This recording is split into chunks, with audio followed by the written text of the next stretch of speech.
It started with a soft thump in the night. I brushed it off as a raccoon rummaging through trash cans again the next morning. I found my mailbox knocked over like a drunk at last call, bent crooked, hanging on by a rusty bolt. Weird, but maybe just a delivery truck misjudging the curb. I put it back up, hammered it in, and got on with my life. 2 days later, it was hit again. This time the whole post was ripped out, like someone backed over it on purpose. Welcome to Prodigy Tales. Make sure you like and subscribe for your top-notch HOA drama. I started paying attention every other night. Same deal, mailbox flattened. Sometimes it was tire marks in the grass. Other times it looked like it had been straight-up bulldozed. I'd rebuild it, repaint it, replant it, and somehow, without fail, it ended up trashed again within 48 hours. This wasn't an accident. Someone had declared war on my poor box. I even tried staying up with a flashlight and a bag of jerky like some suburban raccoon hunter, but whoever it was had perfect timing. I was either asleep in the shower or just gone long enough for them to strike. I asked neighbors. Nobody saw anything. One guy said he heard an engine revving real loud around 2 o'clock a.m. Another said he saw a gray SUV near my driveway the night before. The only problem, half the HOA drives gray SUVs. I started to feel like I was losing my mind. I filed a complaint. But of course, the HOA board said they'd look into it. Look into what a mailbox being treated like a crash test dummy something wasn't. Right, it didn't make sense. I even went as far as mounting a plastic owl on top of it just to see if it scared off the mailbox menace. It didn't. If anything, it looked like the owl got punched in the face too. I was fed up. Whoever was doing it was bold, precise, and definitely doing it for fun. But I wasn't going to let them get away with it forever. I marched straight to the HOA office, clipboard and hand pictures of my busted mailbox stapled like a murder scene. Dossier. And who else would be sitting behind the desk but the queen of suburban doom herself? Karen. Her smile was the kind you'd find on a snake about to unhinge its jaw. I cleared my throat. Someone's been repeatedly running over my mailbox. I've reported it 3 times now. Nothing's been done. Karen tilted her head, blinking like I was speaking a foreign language. Oh, your mailbox, she said slowly, like the concept of mail was new to her. Yes, the one planted directly in front of my home. The one that's been turned into scrap metal every other night. Though. She laced her fingers and leaned back in her chair, looking at the photos. Could have been a delivery truck, or maybe the wind. These older posts snap easy, you know. I looked at her like she just suggested Bigfoot did it. It's been hit 4 times with tire tracks, bent metal. I'm not imagining this. Karen put on that HOA tone, the one dipped in condescension and microwaved authority. Well, I'll look into it. In the meantime, make sure your mailbox is HOA compliant, correct height, paint, post material. You wouldn't want to get a fine. For that I nearly laughed. I walked in about my mailbox getting murdered, and she was already threatening to fine me for the corpse not being up to code. Still, I fixed it again. New posts, new paint, even a reflective strip, just in case someone didn't see it.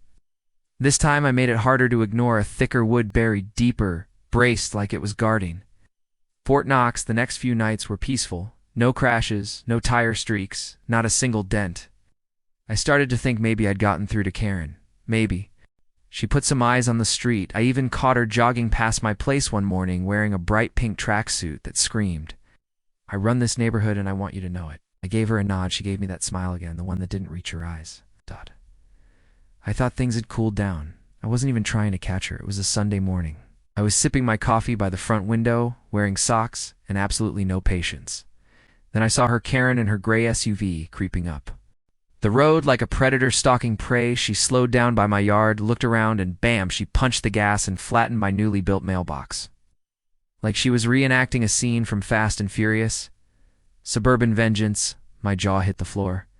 She backed up, rolled over it again just for extra insult, then parked her car like nothing happened. No shame, no hesitation, just pure HOA-grade evil. I sprinted outside, mug still in hand, and shouted, "Karen, what the hell was that?" She stepped out of her SUV, adjusting her visor like she just arrived at a country club instead of a crime scene. Oh, that. She said, eyes wide like she was the victim here. "I didn't see it. Your mailbox just appeared out of nowhere." I looked at the crater where my box used to be, and then back at her. "It's been there for 5 years, she waved a dismissive hand. "Well, it doesn't match the approved HOA mailbox color anyway. It's supposed to be antique bronze, not whatever this depressing gray is." "You mean the same gray as your car?" I snapped. She blinked. Like the son had just offended her. It's not my fault your mailbox isn't up to standard. Maybe if you'd followed the guidelines, you're not even sorry I asked. Incredulous, she shrugged. I'm the HOA president. Technically, you're lucky I haven't issued a fine at that point. I knew Karen wasn't just careless. She was on a power trip. She thought the HOA badge gave her immunity, that she could bulldoze anything she didn't like and walk away grinning. But if she thought I was just another passive neighbor, she had the wrong guy that night. I didn't stew in silence. I planned if Karen liked wrecking mailboxes, then I was going to give her one she'd never forget. One that would leave her stunned, humiliated, and begging for reverse gear. I wasn't going to the cops. This was personal now. If Karen wanted a showdown, then fine. I'd give her the Super Bowl of suburban revenge. I spent the whole weekend rebuilding the mailbox. Not just any mailbox, a fortress. Inside the wood casing, I lined the post with half-inch thick, cold rolled steel welded to a buried steel beam sunk into a concrete base on the outside. I painted it the exact same gray she hated so much just to twist the knife. Looked ordinary, felt like a bunker. Hidden camera installed, motion sensor activated. I even had a fake squirrel glued on top. Because why not make it festive while setting a trap? 2 days later, I was back in my window seat sipping coffee like a hawk in fuzzy slippers. Like clockwork.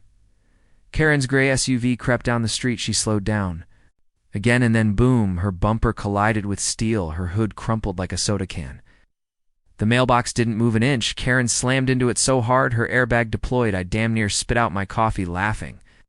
She stumbled out of the car, hair wild, furious and dazed like a confused possum. She stood there staring at the mailbox, rubbing her forehead like the laws of physics had betrayed her. I walked out, phone in hand, already replaying the footage. You might want to get that bumper looked at, Karen, I said, barely holding in my grin. Funny how the mailbox didn't appear out of nowhere this time.